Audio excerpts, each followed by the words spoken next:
आप सभी को नमस्कार। स्वागत है आप सभी का आज की क्लास में। आज हम हिंदी साहित्य के इतिहास को समझेंगे। हिंदी साहित्य का इतिहास 1000 वर्ष से भी पुराना है और इसकी समय सीमा की बात करें तो विभिन्न विद्वानों ने अलग अलग समय सीमा को स्वीकार किया है।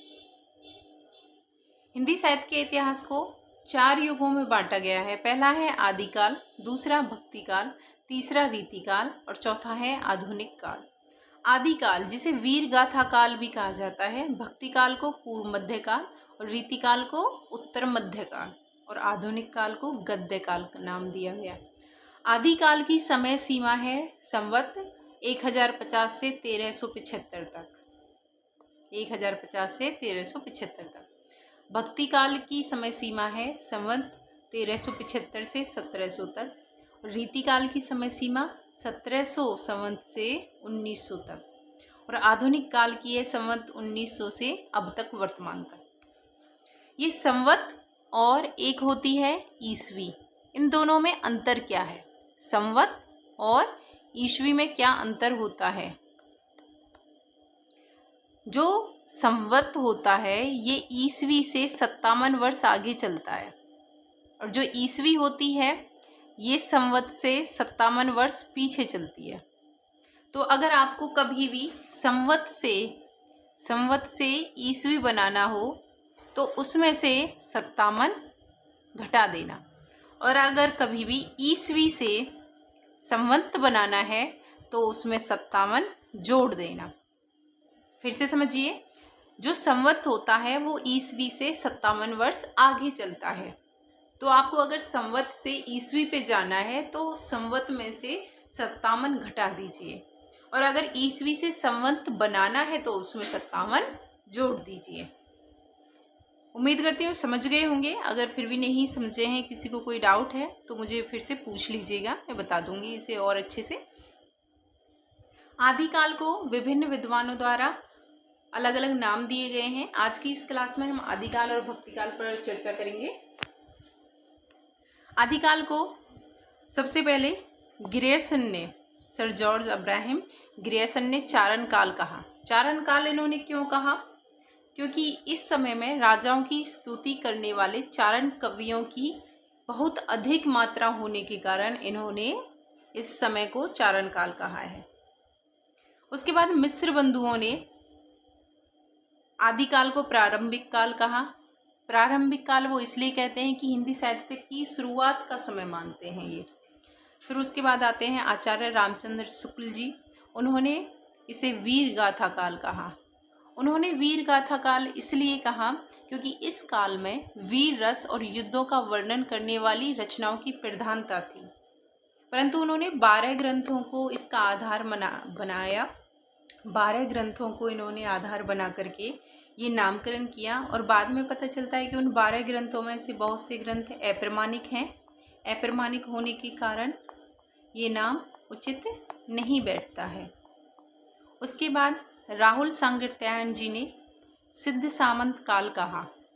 उन्होंने सिद्ध सामंत काल इसलिए कहा क्योंकि इस समय में सिद्धों द्वारा, सिद्ध कवियों द्वारा रचनाएं की गई और सामंत अर्थात राजाओं की उपस्थिति थी, इसलिए इन्होंने सिद्धों और सामंत दोनों को जोड़ करके सिद्ध सामंत काल नामकरण किया। उसके बाद आते हैं महावीर प्रसाद द्विवेदी जी। उन्होंने कहा बीज वपन काल, कि ये बीज बोने वाली अवस्था है, मतलब शिशुवस्था है ये आदिकाल। उसके बाद विश्वनाथ प्रसाद मिश्र जी हैं, मिश्र जी ने वीर काल कहा। वीर काल इन्होंने इसलिए कहा क्योंकि यहाँ पर वीर रस की प्रधानता के कारण। उसके बाद आते हैं आचार्य हजारी प्रसाद द्विवेदी जी, जिन्होंने कहा आदिकाल। आदिकाल को ही सर्वसम्मति से सभी विद्वानों ने स्वीकारा है। उन्होंने आदिकाल कहा क्योंकि ये जो आदिकाल नाम है यह भाषा के शुरुआती विकास और उस व्यापक पृष्ठभूमि का संकेत देता है जिस पर आगे का साहित्य टिका हुआ है, तो इसलिए इसे अधिक प्रमाणिक माना गया। आदिकाल की विशेषताओं की चर्चा करेंगे अब हम। आदिकाल की विशेषताओं की चर्चा की जाए तो बेटा यहाँ पे वीर रस की प्रधानता थी, युद्धों का सजीव वर्ण चित्रण हमें देखने को मिलता है, ऐतिहासिक घटनाओं का भी चित्रण है, श्रृंगार और अन्य रसों का भी इसमें हमें समावेश देखने को प्राप्त होता है। प्राकृतिक अभ्रंश और डिंगल पिंगल भाषा का यहाँ पर प्रयोग होता था और आश्रयदाताओं की प्रशंसा एवं उनका गान किया जाता था। इसी वजह से कुछ विद्वानों ने चारण काल आदिकाल को कहा है। आदिकालीन साहित्य, जो प्रमुख आदिकालीन साहित्य है कि किस किस ने क्या क्या रचनाएं की हैं, यहाँ पे हमें सिद्ध साहित्य देखने को मिलता है।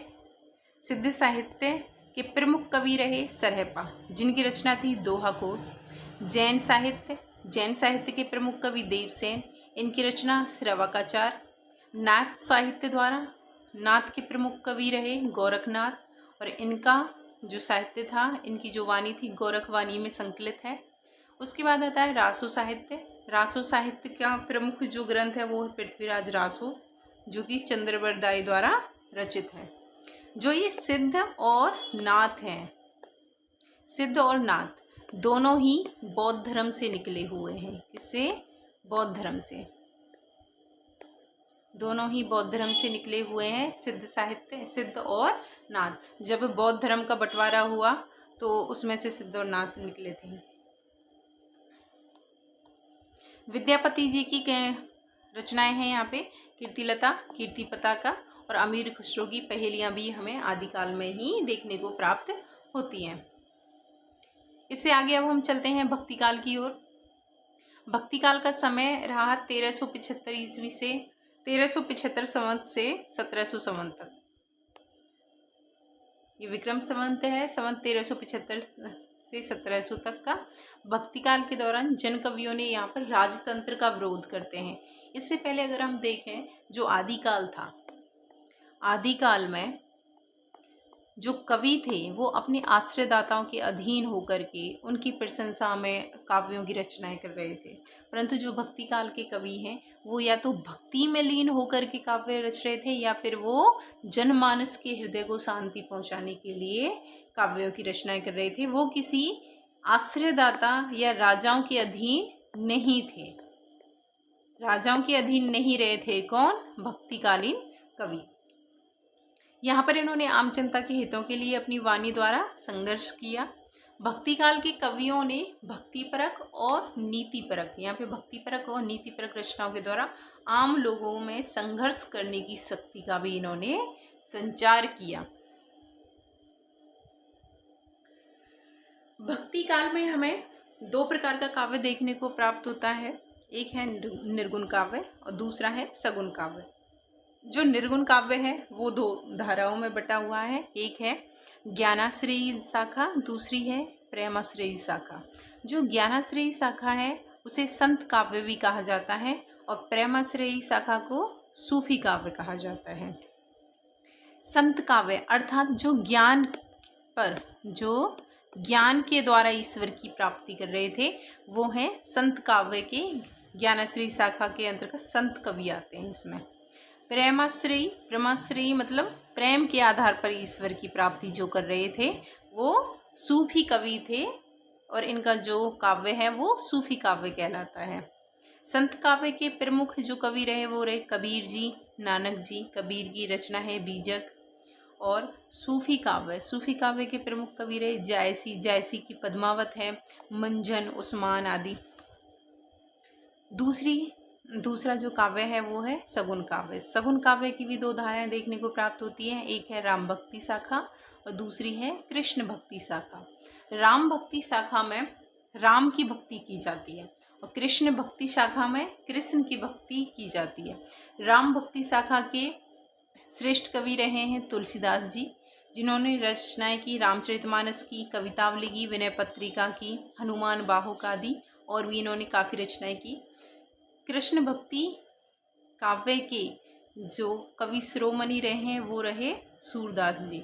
तो सूरदास जी द्वारा रचित काव्य है सूरसागर, भ्रमर गीत आदि।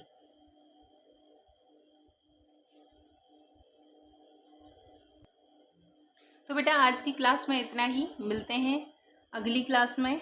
इसके बाद हम रीतिकाल और आधुनिक काल को कवर करेंगे।